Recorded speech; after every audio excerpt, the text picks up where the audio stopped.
يا علي يا عظيم يا غفور يا رحيم. اعوذ باللہ من الشیطان اللعین الرجیم. بسم اللہ الرحمن الرحیم. الحمد للہ رب العالمین. الصلاة والسلام التحیۃ والاکرام علی رسول الثقلین جد الحسنین ابی القاسم محمد ووصیہ ووزیرہ وخلیفتہ امیر المومنین علی ابن ابی طالب غالب علی کل غالب مطلوب کل طالب الذي ضربته يوم الخندق افضل من عبادة الثقلين ابي الحسن والحسين فاتح البدر والحنين هدى للعالمين واهل بيته الطيبين الطاهرين المعصومين. اما بعد فقد قال رسول الله صلی اللہ علیہ وآلہ وسلم ذکر علی عبادہ. مومنین باتمکین، مولا علی کے غم میں آج کی شب ماتم کرنے والوں، یہ عبادت کا یقیناً مہینہ ہے اور اللہ نے آپ سبھی کو صحت و عافیت سے جنہیں نوازا ہے، توفیق دی ہے کہ وہ عبادت صیام کی بجا لا رہے ہیں، نماز روزہ کے علاوہ. اور آج ہم لوگ مولا علی کے شب ضربت کے عنوان سے اس پروگرام کو پیش کر رہے ہیں. اسی لیے رسول کی اس حدیث کو اس مختصر سی درس اور اس مختصر سی تقریر میں عنوان سخن قرار دیتے ہوئے یہ بیان کرنا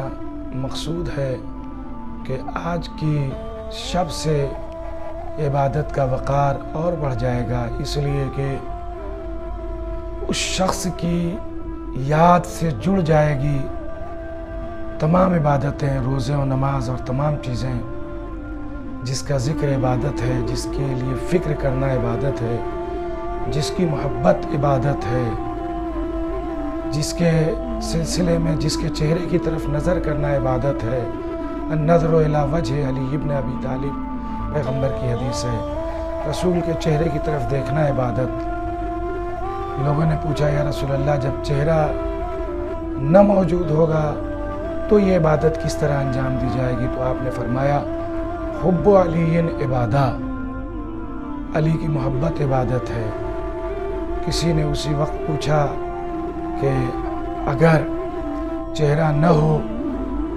تو کس چیز کو عبادت قرار دیا جائے اور کیا لوگ کریں گے اس زمانے کے لوگ جب علی موجود نہ ہوں گے؟ تو آپ نے فرمایا تھا یہی حدیث جو میں نے سرنامہ سخن قرار دیا، اس میں رسول نے ارشاد فرمایا کہ ذکر علی عبادہ، علی کا ذکر عبادت ہے. یعنی علی کا چہرہ دیکھنا عبادت، علی کا ذکر کرنا عبادت. اور اگر علی کے ذکر پر پابندی لگ جائے، کوئی ایسا زمانہ ہو کہ پابندی ہو کہ ذکر علی کرنا ممنوع ہو، قتل کا سبب ہو،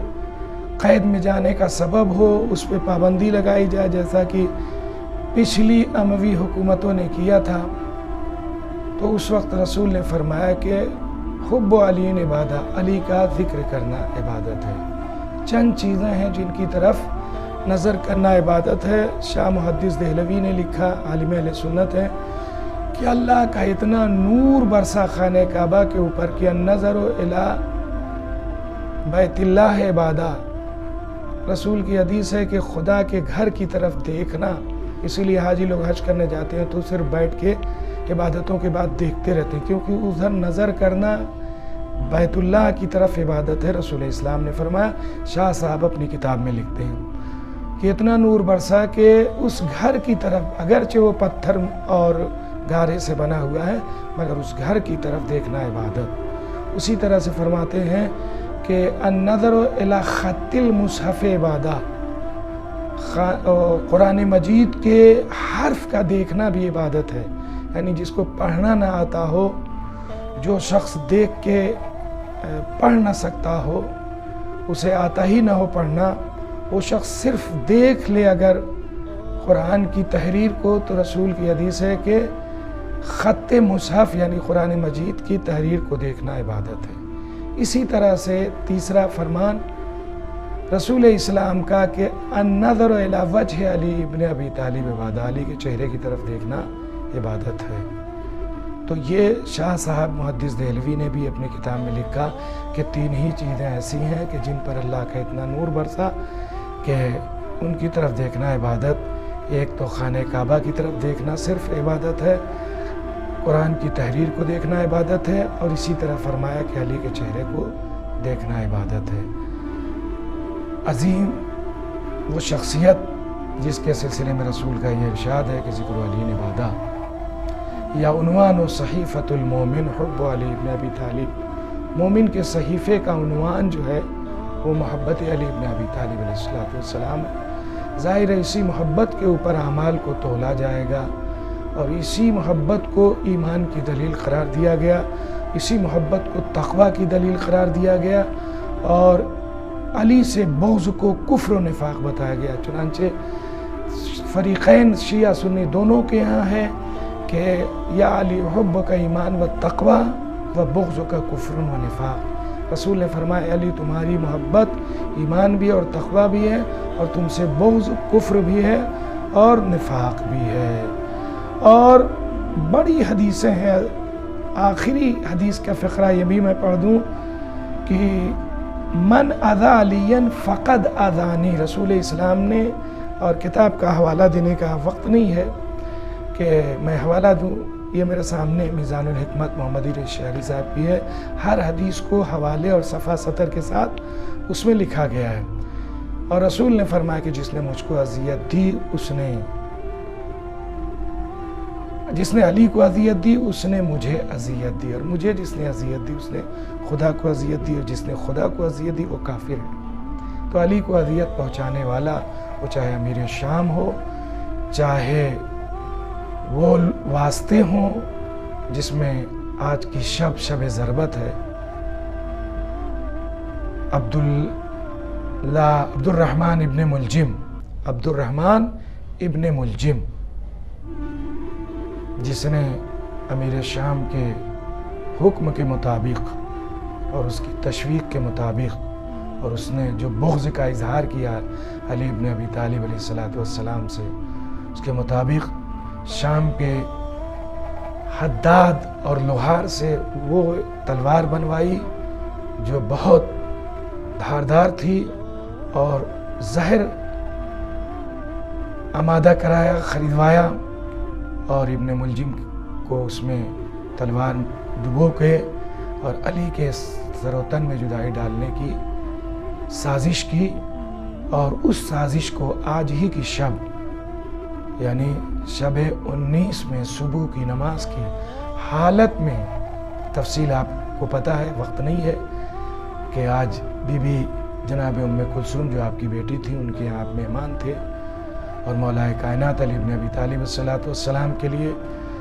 پسندیدہ چیز جو افطار میں تھی وہ امام محمد باقر علیہ السلام فرماتے ہیں کہ قال الامام الباقر علیہ السلام ان علی علیہ السلام کان یستحب ان یفطر علی اللبن۔ جناب امیر المومنین امام محمد باقر صاحب فرماتے ہیں کہ حضرت علی علیہ السلام مستحب سمجھتے تھے، مستحب جانتے تھے آپ دودھ سے افطار کرنے کو۔ انشاءاللہ میں اور اس سلسلے میں بناؤں گا جو بھی درس اور تقریر آپ حضرات کی خدمت میں پیش کی جائے گی، تو اس میں بتائیں گے کہ افطار کن چیزوں سے کرنا اور رسول کی کیا پسندیدہ تھی، چھٹے امام کی کیا پسندیدہ تھی۔ لیکن امیر المومنین کی اسی لیے جناب ام کلثوم نے آج کی شب جب اپنے یہاں افطار کرایا تو آپ کو دودھ پیش کیا اور گرم پانی اور نمک۔ تو لکھا ہوا ہے کہ رسول کی یہ بھی حدیث ہے کہ اگر کچھ نہ ہو تو معاون فاتر یعنی گرم پانی رسول اسلام، چونکہ وہ معدے کو صاف کرتا ہے اور معدے کے اندر بہت سی بیماریوں کو دور کرتا ہے، اس لیے رسول کی حدیث ہے کہ گرم پانی سے اور نمک سے روزہ افطار کرنا بھی سنت نبویہ میں سے ہے۔ تو آپ نے اگرچہ آپ کی پسندیدہ افطار کی غذا دودھ تھی، مگر آپ نے دودھ کو ہٹایا اور آپ نے جو ہے وہ افطار کیا نمک سے اور گرم پانی سے، اور آپ کو پتا ہے کہ رات بھر بے چین رہے۔ بیٹی نے پوچھا بھی کہ بابا آپ مصلی پر اور بار بار اٹھ کے آسمان کی طرف دیکھتے ہیں، ایسا ہم نے کسی لڑائی میں آپ کو گھبرایا ہوا نہیں پایا، ایک سے ایک پہلوانوں سے آپ کا مقابلہ پڑا، لیکن آج پتہ نہیں کیا بات ہے، آپ کے اعضاء و جوارح کانپ رہے ہیں اور آپ کے چہرے سے گھبراہٹ آیا ہے، اور آپ بار بار مصلی سے اٹھ کے جاتے ہیں اور آسمان کی طرف دیکھتے ہیں۔ تو آپ نے فرمایا کہ اس سلطان کی بارگاہ میں جاتا ہوں جس کے بڑے بڑے سلاطین بارگاہ میں جاتے ہوئے کانپتے ہیں۔ اور بہرحال صبح نمودار ہوئی، امیر المومنین گھر سے نکلے، مختصر میں یہ کہ مرغابیاں پلی تھیں آپ کے ہاں، انہوں نے گھیر لیا اور یہ اشارہ دیا۔ جانوروں کو علم ہوتا ہے، ظاہر سی بات ہے، بہت سے جانور ہیں جن کو علم ہوتا ہے، ہم اس وقت یہ بتانے موضوع میں نہیں بیٹھے ہیں، ورنہ کافی جانوروں کی اسلامی جو ہے وہ جانکاری میں بتایا گیا ہے کہ کون کون سے جانور کیا کیا علم رکھتے ہیں، اور وہ انسانوں سے زیادہ اس سب چیزوں کی جانکاری۔ تو ظاہر مرغابیوں نے گھیر لیا اور چیخ کر کہا، اسی لیے جب ان سے ہٹا کے آپ آگے بڑھے تو جو ہے دروازے کی زنجیر نے بھی آپ کا جو ہے وہ ابا کا دامن یعنی اس میں پھنس گیا، گویا وہ اشارہ دے رہی تھی کہ مولا آج مت جائیے، اس طرح کے قاتل اور دشمن مسجد میں ہے۔ اور آپ اس طرح سے جب وصیت کیا اور کہا کہ اے بیٹا حسن دیکھو، یہ مرغابیاں، یہ جانور بے زبان ہیں،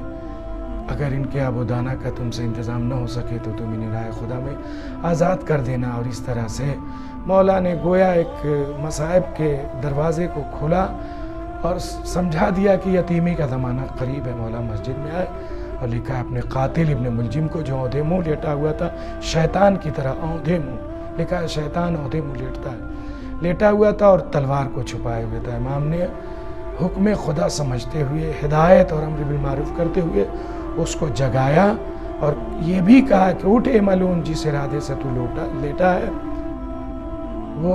میں واقف ہوں، اور یہ کہا کہ اذان دینے گلدستے پر گئے، اور اس کے بعد مستحبی نماز میں 2 رکعت نافلہ جو ہے اسی میں مشغول تھے کہ آپ کے سر پر اس نے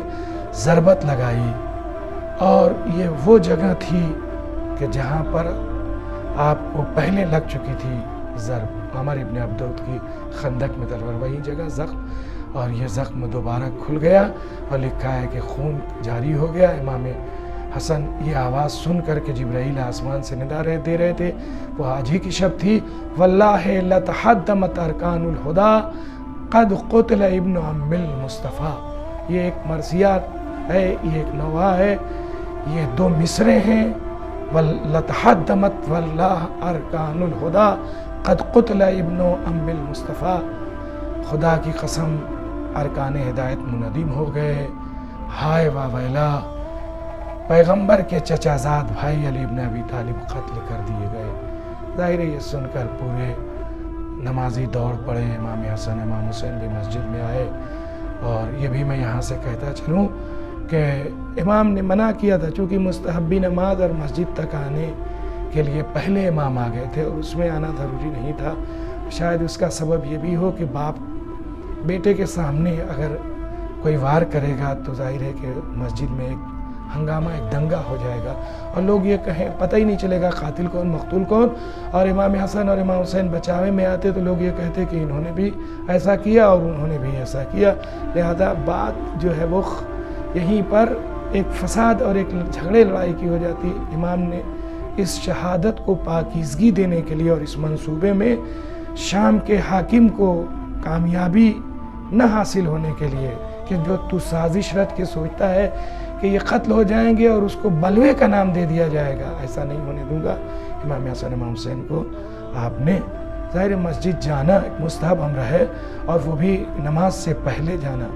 تو امام نے منع کیا۔ اور پھر نماز کا جب وقت آیا تو امام لوگ خود ہی ایسے حالات پیدا ہو گئے کہ جبرائیل نے یہ نوحہ پڑھا اور دوڑتے ہوئے یہ لوگ مسجد کی طرف آئے، اور آنے کے بعد دیکھا کہ بابا خون میں لت پت ہیں۔ امام علیہ السلام نے اشارہ کیا کہ بیٹا وقت اول نماز صبح ہے، پہلے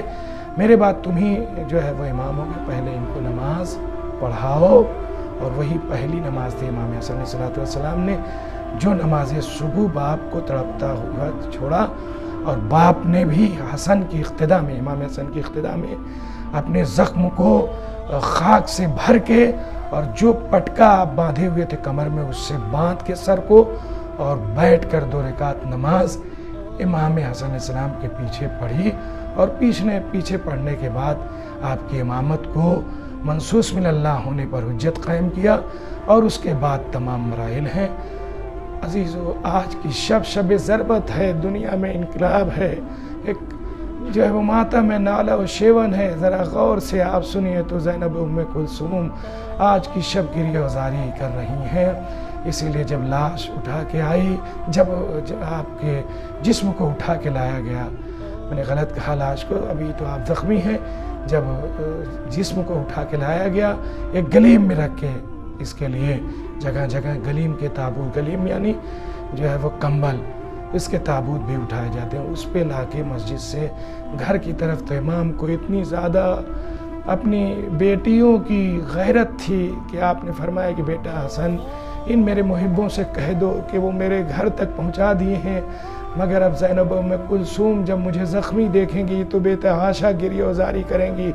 اے بیٹا، میں نہیں چاہتا کہ میری بیٹیوں کی آواز ان لوگوں کے کانوں میں پہنچے۔ اللہ اللہ، یا علی، آپ نے اتنا اہتمام کیا کہ اپنی بیٹیوں کی آواز، چاہنے والے صحابی ہیں مگر ان کے بھی کان میں نہ جائیں، ہیں تو نامحرم۔ یہی بیٹیاں کربلا میں نامحرموں کے درمیان اتنی مجبور تھیں کہ جگہ جگہ خطبے سے حسین کی بے گناہی کو ثابت کر رہی تھیں، اور حسین کی مظلومیت کو ثابت کر رہی تھیں۔ وَسَيَعْلَمُ الَّذِينَ ظَلَمُوا أَيَّ مُنقَلَبٍ يَنقَلِبُونَ إِنَّا لِلَّهِ وَإِنَّا إِلَيْهِ